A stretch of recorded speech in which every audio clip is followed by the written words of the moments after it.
ఒక అద్భుతమైన పరిహారం ఉంది. దానిని యాల సుగంధి మాల అని అంటారు. ఇది చాలా శక్తివంతమైన ఆధ్యాత్మిక పద్ధతి.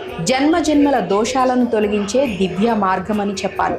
దోష నివారణ ఏ విధంగా ఏ పద్ధతిలో చేసుకోవాలో ఇప్పుడు చూద్దాం. శనివారం రోజు 27 పచ్చని యాలుకలను తీసుకోవాలి.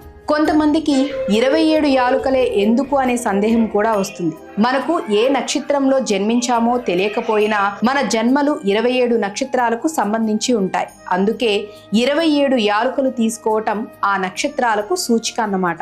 ఆ తర్వాత వాటిని 10 సెకండ్ల పాటు నీటిలో వేసి తడి పసుపుతో రుద్దాలి.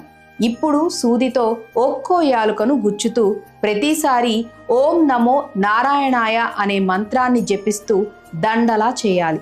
అలా తయారు చేసిన యాల సుగంధి మాలను అభయవరద ముద్రలతో శంకుచక్ర గద ధరించిన శ్రీ వెంకటేశ్వర స్వామి